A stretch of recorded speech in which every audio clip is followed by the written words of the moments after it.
Hello बच्चों, कैसे हो आप सभी। आइए आज हम अपनी एक्सरसाइज को कंटिन्यू करते हैं। Exercise 5.2 question number 3 5th part. Okay बच्चा,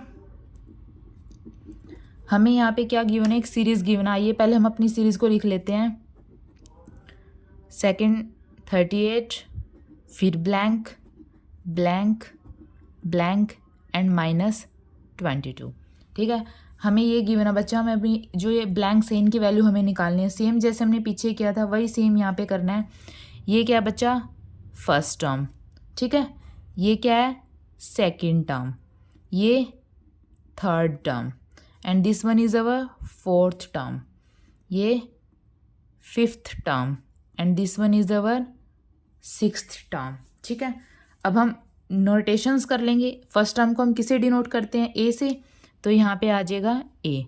सेकंड टर्म को हम कैसे लिखते हैं, ए प्लस डी, तो यहाँ पे a plus D.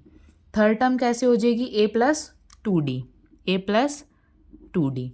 Similarly fourth term क्या हो जाएगी, a plus three d. Fifth term क्या हो जाएगी, a plus four d and sixth term हमारे पास क्या हो जाएगी, ए प्लस फाइव डी।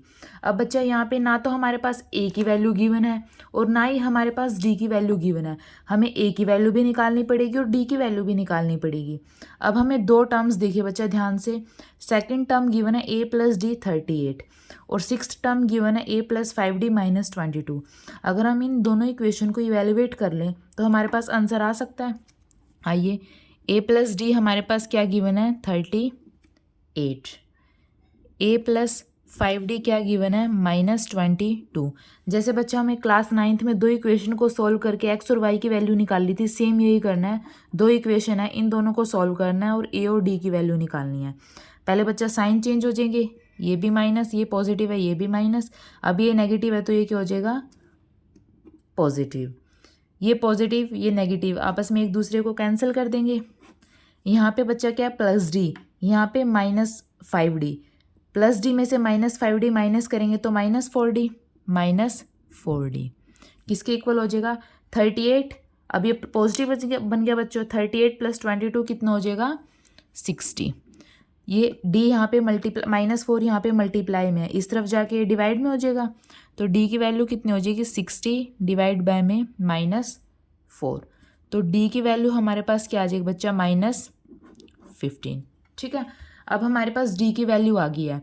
अब हम इन दोनों में से किसी भी इक्वेशंस में पुट कर देंगे तो हमारे पास a की वैल्यू आ जाएगी। ठीक है, आइए अब हम इस इक्वेशन में पुट करते हैं। हमने मान लिया इक्वेशन फर्स्ट है, ये इक्वेशन सेकंड है।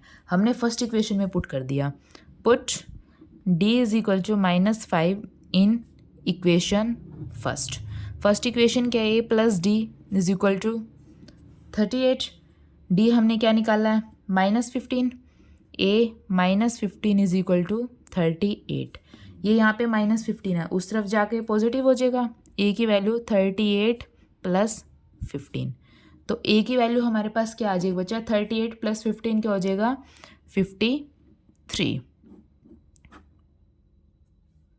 ठीक है, a की वैल्यू आ जाएगी तो a की वैल्यू हम यहाँ पे पुट कर देंगे। a की वैल्यू हमारे पास हो जाएगी 53।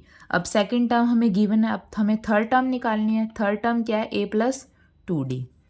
तो थर्ड टर्म लिख लेंगे बच्चा a + 2d। a की वैल्यू क्या निकाली हमने, 53 + 2 इंटू में d की वैल्यू हमारे पास क्या है बच्चा, -15। यहाँ पे 53, 2 इंटू में -15 करेंगे 30 और वो भी माइनस का -30। ठीक है, 53 में से 30 माइनस करेंगे तो बच्चा क्या आ जाएगा, 23। तो थर्ड टर्म हमारे पास क्या हो जाएगी, 23। यहाँ पे पुट कर देंगे 23। ठीक है, सिमिलरली बच्चा अब हमें फोर्थ टर्म निकालनी है। आइए, फोर्थ टर्म क्या हो जाएगी बच्चा, a + 3d, जैसे हमें यहाँ पे है a + 3d। अब यहाँ पे निकाल लेंगे a की वैल्यू हमारे पास क्या निकाली है बच्चा हमने, 53 + 3 इंटू में d की वैल्यू हमने क्या निकाल लिया है, -15। 53 -15 इंटू में 3। यहाँ पे बच्चा देखिए, ये बात बिल्कुल ध्यान में रखनी है बच्चा कि यहाँ पे d नेगेटिव है, ठीक है, तो हमें नेगेटिव ही लेके चलना पड़ेगा।